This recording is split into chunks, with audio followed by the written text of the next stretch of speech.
अंग्रेजी में एक कहावत है, success is the best revenge. मतलब सफलता सबसे अच्छा बदला है।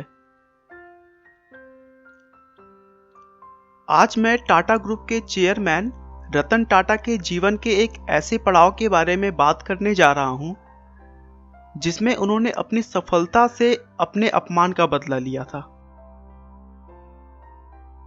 दोस्तों, उस कहानी को शुरू करने से पहले मैं आपको रतन टाटा के बारे में थोड़ा सा बता देता हूं।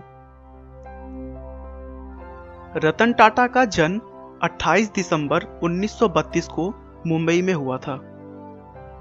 ये टाटा ग्रुप के फाउंडर जमशेद जी टाटा के पोते हैं। 1991 में उन्हें टाटा ग्रुप का चेयरमैन बना दिया गया। उसके बाद रतन टाटा के देखरेख में ही टाटा कंसल्टेंसी सर्विस की शुरुआत हुई।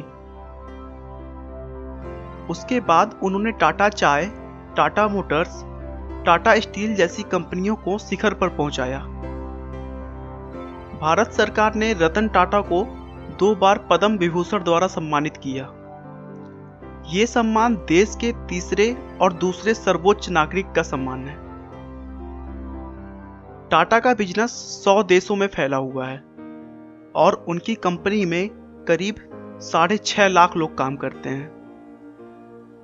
दोस्तों, सबसे बड़ी बात टाटा ग्रुप की यह है कि वो अपने फायदे का 66% चैरिटी में दान कर देते हैं। दोस्तों, मुझे उम्मीद है कि आप रतन टाटा के बारे में थोड़ा सा जान गए होंगे। चलिए अब बात करते हैं उस घटना के बारे में जिसमें रतन टाटा ने अपने अपमान का करारा जवाब अपने सफलता से दिया था।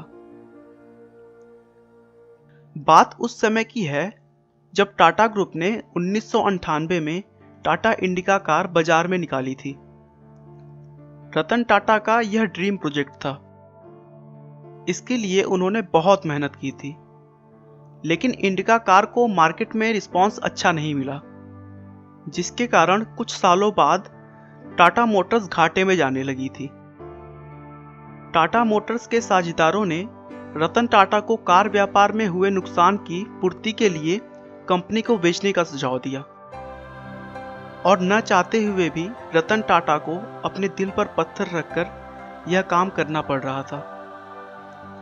वे टाटा मोटर्स के साझेदारों के साथ अपनी कंपनी बेचने का प्रस्ताव फोर्ड कंपनी के पास ले गए, जिसका हेडक्वार्टर अमेरिका में है। फोर्ड कंपनी के साथ रतन टाटा और उनके पार्टनर्स की मीटिंग करीब 3 घंटे तक चली।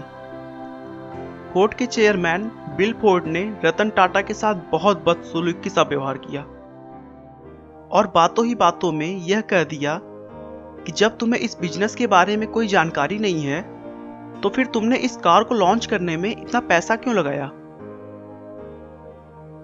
हम तुम्हारी कंपनी को खरीदकर बस तुम पर एहसान कर रहे हैं।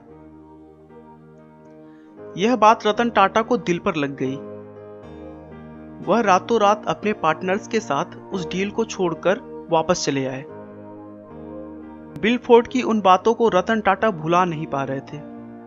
वह उनके दिमाग में बार बार आ जा रही थी। उसके बाद रतन टाटा ने अपनी कंपनी किसी को भी ना बेचने का निर्णय किया। उन्होंने अपनी पूरी जी जान लगा दी और देखते ही देखते टाटा के कार की बिजनेस एक अच्छी खासी लय में आने लगा, जिससे उन्हें बहुत फायदा हुआ। वहीं दूसरी तरफ फोर्ड कंपनी लॉस में जा रही थी और सन 2008 के अंत तक दिवालिया होने की कगार पर थी। उस समय रतन टाटा ने फोर्ड कंपनी के सामने उनकी लग्जरी कार जगुआर और लैंड रोवर के खरीदने का प्रस्ताव रखा और बदले में फोर्ड को अच्छा खासा दाम देने के लिए कहा। चूंकि बिल फोर्ड पहले से ही जगुआर और लैंड रोवर की वजह से घाटा झेल रहे थे, उन्होंने यह प्रस्ताव खुशी खुशी स्वीकार कर लिया।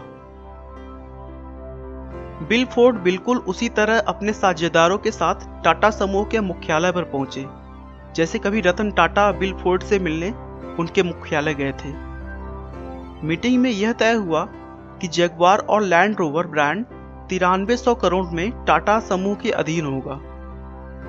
इस बार भी बिल फोर्ड ने वही बात दोहराई जो उन्होंने मीटिंग में रतन टाटा से कही थी, बस इस बार बात थोड़ी पॉजिटिव थी।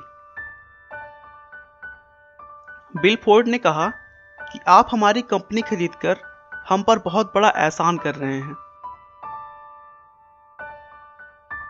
आज जगुआर और लैंड रोवर टाटा समूह का हिस्सा है और बाजार में बेहतर मुनाफे के साथ आगे बढ़ रहा है। रतन टाटा अगर चाहते तो बिल फोर्ड को उसी मीटिंग में ही करारा जवाब दे सकते थे, लेकिन रतन टाटा अपने सफलता के नशे में चूर नहीं थे। यही वो गुण है जो एक सफल और एक महान इंसान के बीच का अंतर दर्शाता है। जब व्यक्ति अपमानित होता है तो उसका परिणाम क्रोध होता है, लेकिन महान लोग अपने क्रोध का उपयोग अपने लक्ष्य को प्राप्त करने के लिए करते हैं। आपका बहुमूल्य समय देने के लिए बहुत बहुत धन्यवाद। इस वीडियो को लाइक करके आप हमारा मनोबल बढ़ा सकते हैं। मैं हर रोज एक नई इंस्पिरेशनल और मोटिवेशनल वीडियो के साथ आता हूं। दोस्तों, अगर आप हमारे वीडियो को मिस नहीं करना चाहते तो कृपया चैनल को सब्सक्राइब कर लें। आपको यह कहानी कैसी लगी हमें कमेंट करके जरूर बताएं। धन्यवाद।